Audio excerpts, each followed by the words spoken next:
Ok, donc suite de la capsule sur la Nova, je suis désolé de l'avoir coupé en deux, mais c'est juste que j'ai l'impression que je parlais trop, donc je voulais pas avoir une capsule qui dure plus d'une heure. Donc j'ai coupé en deux, donc on avait commencé à aborder euh, les notions d'identifiabilité des modèles quand on régresse sur des facteurs. Je vais basculer directement sur mes transparents, ça sera le plus simple.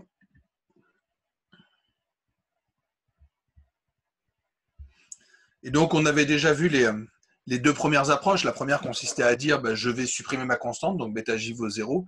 Je prenais une modalité comme étant une modalité de référence et donc j'imposais, on l'appelait pas référence, on disait juste que bêta j étoile devait être égal à 0, mais ça s'appelle référence essentiellement parce que dans ces cas-là, ça veut dire que le bêta j correspond à la moyenne dans ce groupe j étoile. Okay. Là, je vais vous présenter les deux autres modèles et puis on fera une extension à la fin sur ce qui s'appelle la Nova à deux facteurs. Okay. Qu'est-ce qui se passe quand j'ai deux variables explicatives factorielles? Donc la deuxième approche consiste à se dire, je pourrais imposer une contrainte. Donc je l'avais présentée celle-là, c'est celle qui consiste à dire que la somme des nj bêta j doit être égale à 0. Okay. Donc techniquement, j'ai rajouté une contrainte. Donc le fait de rajouter une contrainte sur tous mes coefficients fait que mon modèle devrait devenir identifiable. Et encore une fois, c'est juste un problème d'algèbre linéaire, quoi. Si jamais vous avez un j valeur, mais qu'il n'y en a que g-1 qui sont libres, dans ces cas-là, il suffit de rajouter une contrainte linéaire sur toutes et vous devrez récupérer quelque chose qui serait potentiellement libre au sens des vecteurs libres d'algèbre linéaire. Donc le point important qu'il faut retenir avec ça, c'est que le fait d'imposer cette contrainte fait que tout d'un coup, ce coefficient-là, par exemple, et je pourrais prendre n'importe lequel, peut s'écrire comme une combinaison linéaire des autres. Okay, donc en l'occurrence, bêta grand J, c'est tout simplement moins 1 sur n, pardon, j'ai un problème d'écran, moins 1 sur nj, okay, la somme des nj bêta j pour j strictement plus petit que j, le grand j. Okay. Donc je dis juste qu'on voilà, je me contente d'inverser un système linéaire, quoi, une équation linéaire. Donc je dis juste que j'ai besoin de récupérer ma constante, les j premières valeurs, et dans ces cas-là, à partir du moment où j'ai les j premières, j'aurai forcément la dernière. Voilà. Donc c'est ça qu'on va essayer d'exploiter. Okay. Comment ça s'écrit ma matrice grand X? Parce qu'encore une fois, j'ai envie d'avoir cette écriture matricielle. Ce qu'on peut montrer, c'est que ma matrice X va s'écrire de la manière suivante. Donc, je vais avoir une matrice avec un J-1 colonne. Okay, donc, au final, ma matrice X sera toujours de dimension J, mais ça, c'est ce que je veux, encore une fois, parce que j'ai un vecteur qui est en dimension J. Okay. La seule substitution, donc j'aurai ma colonne avec que des 1. D'accord. Donc là-dessus, il n'y a pas de mystère. Dès lors qu'on aura bêta 0, il y aura toujours une colonne avec des 1. Et la seule chose, c'est que je vais bricoler un petit peu sur les autres. Et ce qu'on peut montrer, c'est qu'en fait, ma matrice A étoile, pardon, elle va avoir là encore, ça va être une matrice diagonale par bloc. Okay. Et sur chacun des blocs, alors contrairement auparavant où j'avais des indicatrices de taille N1, puis des indicatrices de taille N2, là, je vais avoir mes indicatrices avec des 1, mais je vais enlever un petit quelque chose. Et le petit quelque chose va être associé au ratio des effectifs dans la catégorie J versus la catégorie N grand J. Okay. Donc, voilà, si vous voulez, vous le vérifiez tranquillement, mais c'est ça qu'on devrait récupérer. Et à partir de là, je peux récupérer donc, mon estimateur classique qui va tout simplement être l'estimateur par moindre carré. Okay, donc, je peux faire des moindres carrés et dire tout simplement bêta chapeau, c'est un x transposé x moins 1, et ça, j'ai le droit de le faire parce que ma matrice x, tout d'un coup, est de plein rang colonne. Okay, j'ai une matrice qui a la bonne taille et il n'y a pas d'éléments qui sont des combinaisons linéaires des autres. X transposé y. Okay. Donc ça va me donner mes j coefficients. Et en termes d'interprétation, en fait, on retrouve une interprétation qui nous fait penser à celle qu'on avait auparavant. Sauf qu'au lieu d'être la modalité de référence, cette fois-ci, c'est dans ma constante. Ma constante va être la moyenne. Okay. Désolé. Ma constante sera la moyenne. Okay. Et tous mes groupes vont tout simplement se positionner par rapport à la moyenne. Y compris la j grandième, qui sera aussi un positionnement par rapport à la dernière, tout simplement à cause de mon égalité. Si jamais vous essayez de réécrire bêta j une fois que vous savez que tous les autres sont des positionnements par la moyenne, vous montrerez que bêta grand J chapeau, c'est y point grand J bar moins y bar. Okay. Donc ça, c'est ce qu'on appelle la méthode des contrastes. Enfin, formellement, c'est exactement celle-là. Okay. Qui consiste à positionner le groupe par rapport à la moyenne globale. Okay, donc si vous pensez à votre revenu, la première idée était de dire j'ai pas de constante, donc chaque arrondissement, le bêta J, c'est son revenu moyen. Okay. La deuxième méthode consistait à dire un des arrondissements, Rosemont Petite Patrie sera la référence et tout le monde va se positionner par rapport à celui-là. Donc les quartiers plus riches auront un coefficient positif, les quartiers plus pauvres que celui-là auront un coefficient négatif. Okay. Donc je me positionne par rapport à celui-là, mais qui disparaît de ma régression, il est contenu dans la constante. Cette méthode-là consiste à dire, en fait, je vais me positionner par rapport au revenu moyen dans l'île de Montréal, okay, et dans chacun des arrondissements, je vais prendre une position par rapport à cet arrondissement-là. D'accord ? Donc, on va avoir un coefficient bêta J qui sera non plus la position par rapport à un groupe de référence, mais par rapport à la moyenne de tout le monde. Okay ? Et là encore, on a un modèle qui est rigoureusement équivalent aux deux autres, okay, dans le sens où j'aurai les mêmes prévisions, les mêmes erreurs, tout ce que vous voulez. D'accord ? Donc, on a une manière d'écrire notre modèle avec cette contrainte-là. L'autre possibilité, alors je vais juste la présenter rapidement parce qu'elle apparaît dans certains ouvrages, c'est de supposer que la somme de mes bêta J vaut 0 en excluant la constante, encore une fois. Donc, c'est juste dire que mes bêta J vont être nuls en moyenne, quelque part. La seule chose, c'est que je ne pondère plus par la taille de mes effectifs. Ce qu'on faisait auparavant, en fait. La propriété d'avant était de dire la moyenne pondérée par chacun des effectifs des bêta J doit être égale à 0. Ce qui faisait que mes bêta J, c'était mes moyennes empiriques. On aura quelque chose qui va ressembler un petit peu à ça. Donc déjà, même problème qu'auparavant, je vais exprimer bêta J en fonction des autres. Donc mon problème s'écrit comme un problème avec des bêta 0, bêta 1 jusqu'à bêta J-1. Donc je reste toujours sur un vecteur en dimension J, parce que sinon mon modèle n'est pas identifiable. Je fais des moindres carrés. Donc je ne vous ai pas écrit la matrice X. Si vous voulez le faire, faites-le. Mais ce qu'il faut juste retenir, c'est que le modèle perd un petit peu l'interprétation dans le sens où ma constante n'est plus le revenu moyen sur l'île de Montréal, c'est la moyenne des revenus par arrondissement. Donc ça perd un petit peu de sa significativité, essentiellement parce que si vous avez des groupes qui sont de taille hétérogène, c'est un peu moins simple à interpréter. Okay. Là encore, j'ai un modèle qui va être identifiant à tous les autres, enfin équivalent à tous les autres. Donc j'ai un modèle qui est équivalent en termes de prévision. La seule chose, c'est que les coefficients sont moins faciles à interpréter. Donc généralement, cette approche-là, on ne la retient pas. Donc c'est pour ça que j'ai fait juste un petit slide rapide. Okay. Alors, à quoi ça peut me servir tout ça? Donc j'ai créé 4 modèles, enfin 4 approches, ou 4 écritures de mon modèle sous-jacent en fait. Et le point important, c'était toujours la même chose, c'était de dire Y, I dans l'arrondissement J, ça va être quelque chose que je pourrais noter comme un MUJ, qui va être la moyenne dans le groupe J, et un bruit. Okay. Donc là, je suis vraiment beaucoup plus proche de l'écriture de Fisher. La seule chose, c'est que j'avais essayé d'interpréter ce MUJ comme étant une histoire de régression. Okay.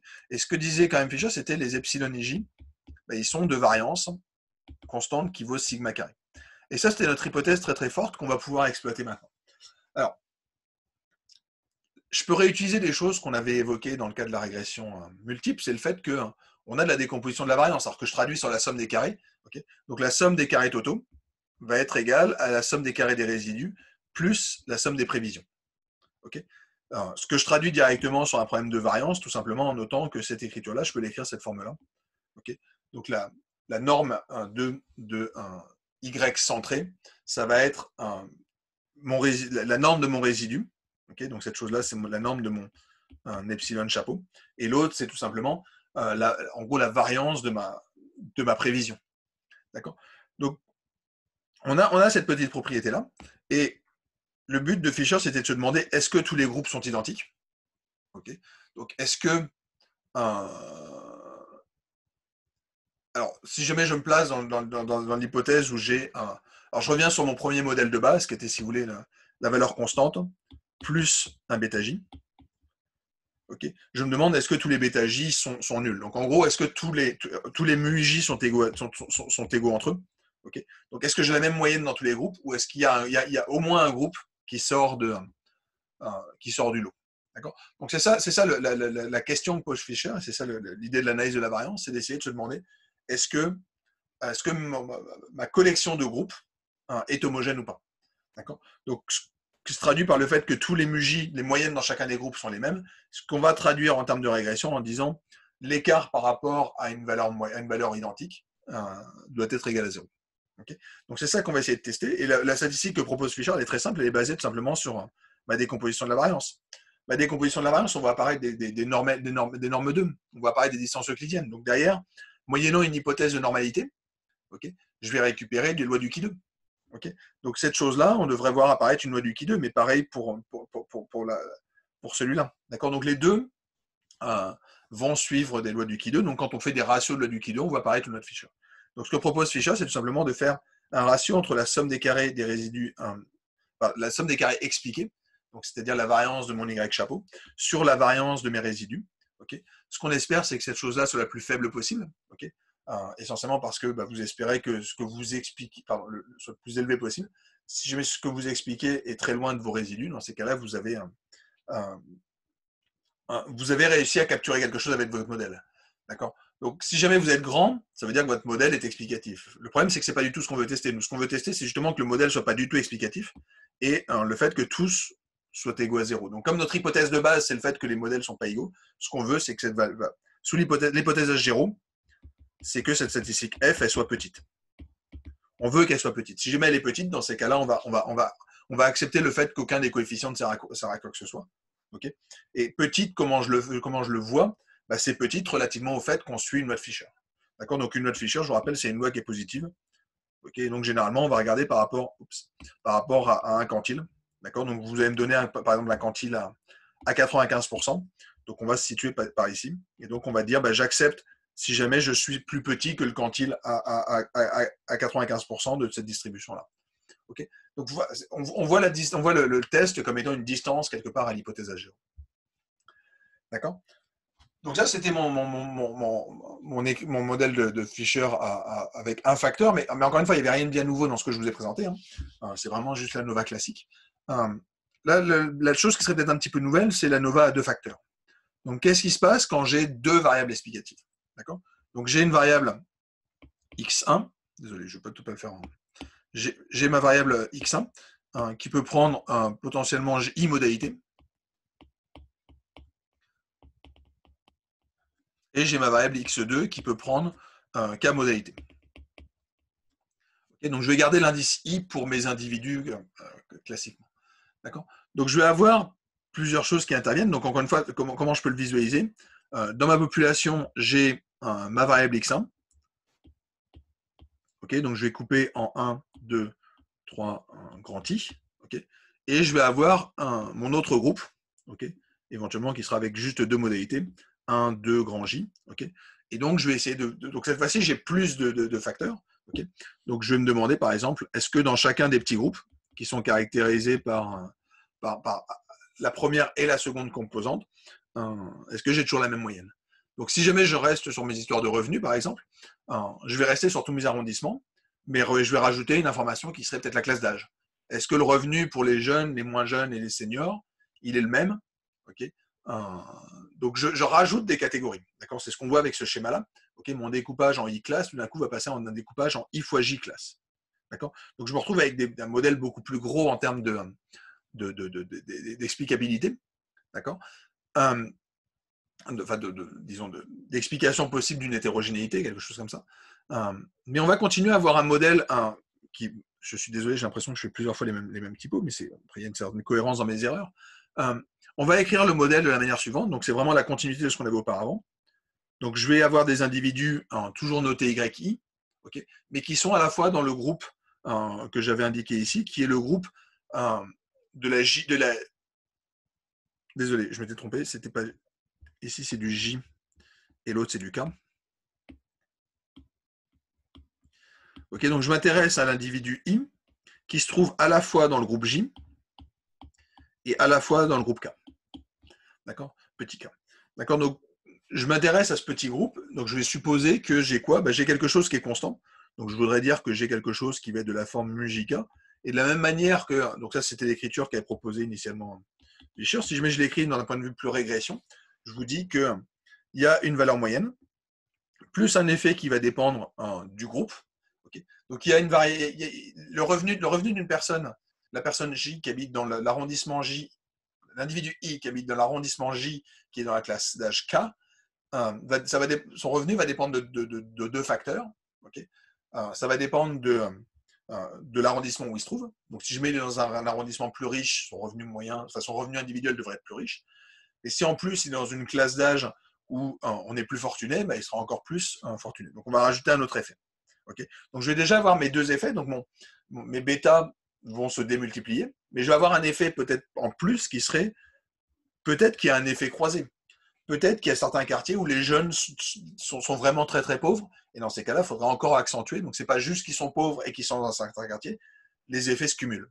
Okay, donc, dès lors qu'on travaille avec deux facteurs, le modèle va se complexifier largement dans le sens où on va récupérer ce qu'on appelle des effets croisés. Okay, donc, les effets croisés, c'est le fait qu'on peut avoir, on va tenir compte du produit qui peut exister entre mes deux variables. D'accord, et ça, donc ça va être notre modèle générique. Okay, donc je suppose que le revenu que j'observe dans l'arrondissement J pour les personnes d'âge K, ça va être un effet qui va être lié à l'arrondissement, donc j'ai mon alpha J, plus mon bêta K, plus cet effet croisé, plus un bruit. Et là encore, je vais supposer que mon bruit, il est de variance constante à l'intérieur d'un sous-groupe, c'est-à-dire d'un groupe où je croise l'arrondissement et l'âge. Okay, donc ça va être l'écriture générique de notre modèle, sauf qu'on voit, c'est pas du tout identifiable. C'est pas du tout identifiable parce que j'ai un nombre de paramètres qui est juste énorme. D'accord? Donc, je vais quand même simplifier un peu les notations en disant, dans chacun des petits groupes, d'accord, je refais ma petite patate, mais dans mon groupe qui était là, que je m'étais amusé à découper comme ça, ce que je dis, c'est que la population dans chacun des groupes, elle va être la même.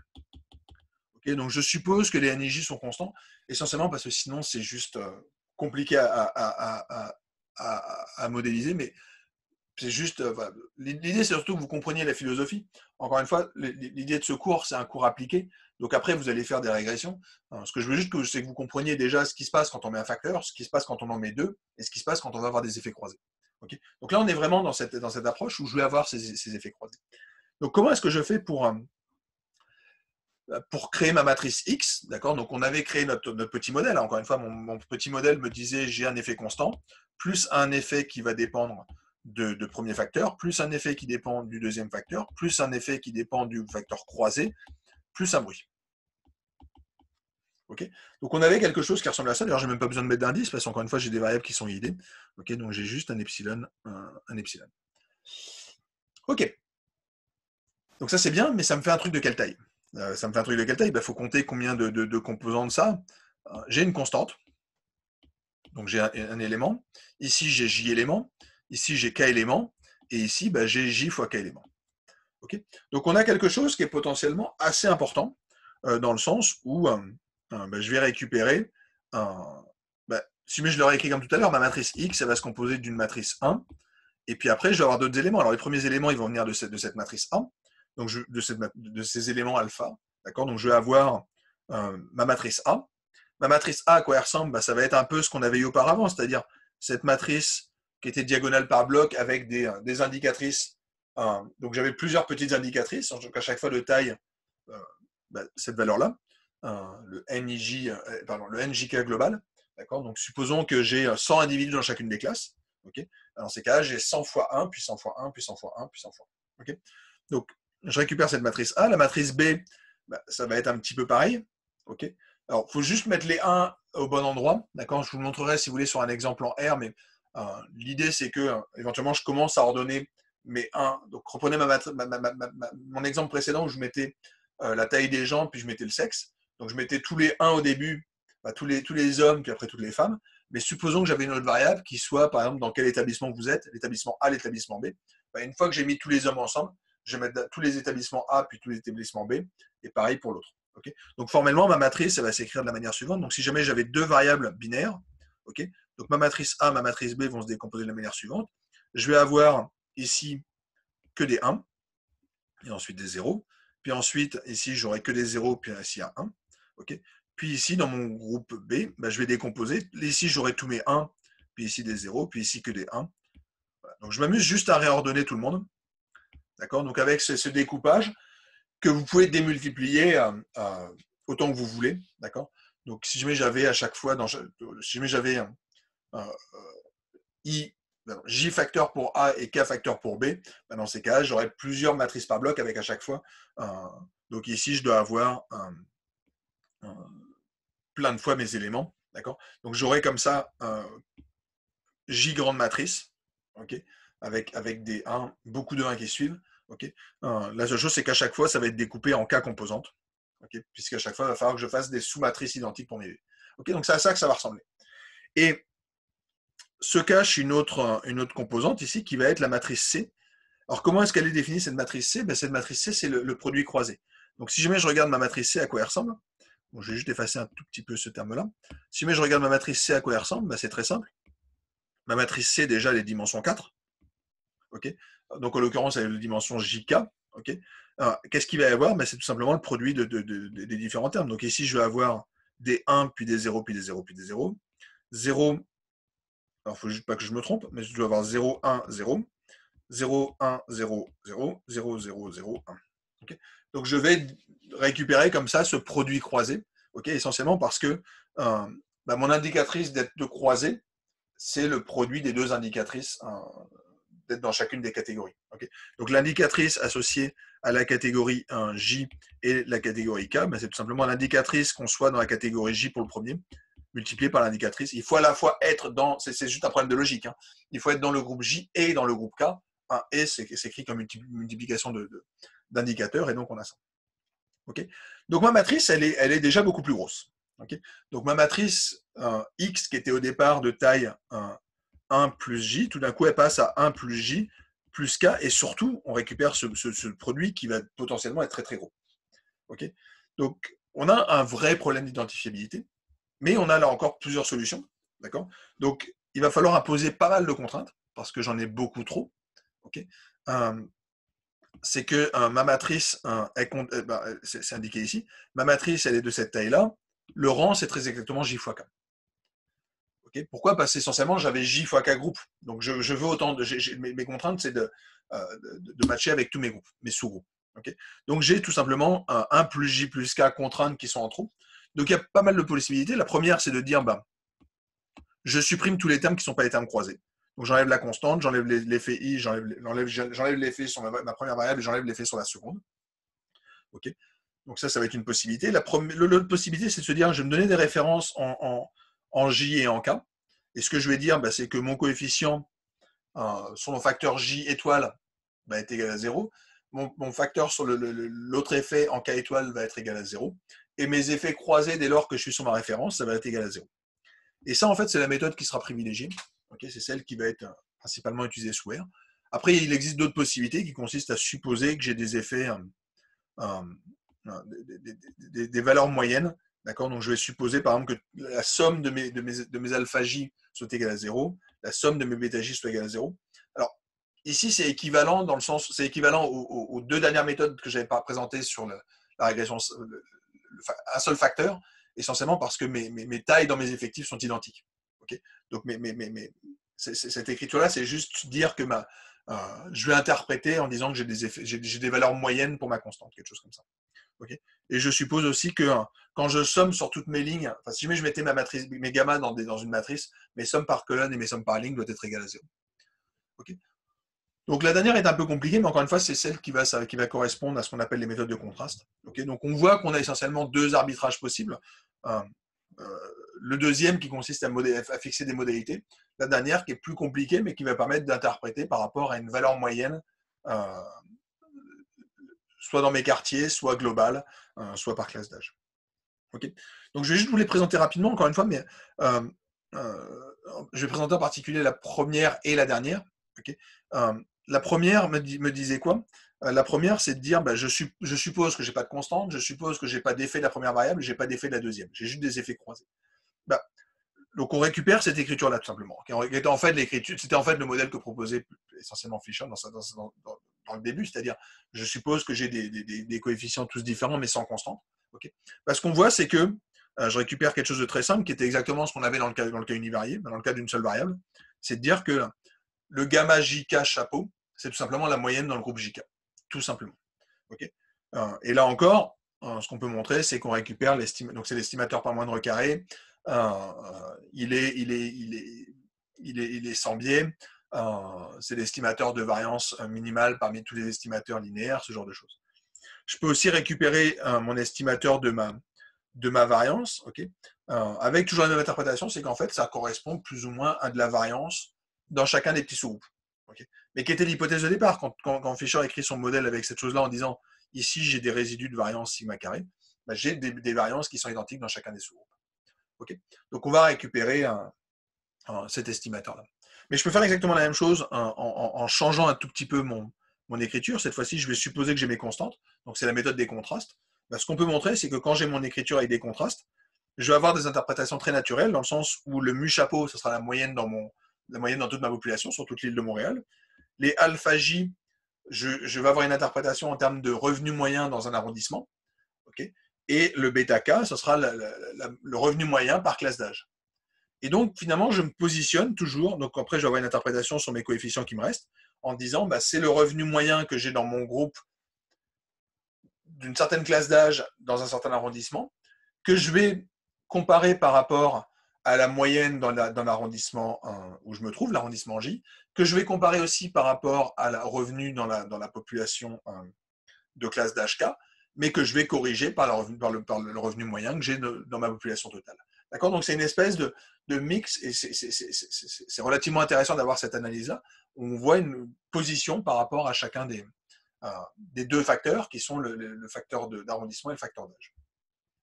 Okay, et on va retrouver notre décomposition de la variance, tout simplement parce que je peux décomposer ma variance un peu de la même manière que précédemment. Alors ça va être un peu plus compliqué, dans le sens où la somme des carrés totaux, donc la somme des y, ijk moins y bar au carré, ça va être la somme des carrés des résidus, mais je vais pouvoir ajouter quelque chose qui sera la somme des carrés qui est expliquée juste par le facteur A, qui est expliqué par le facteur B, ce qui est expliqué par le facteur croisé.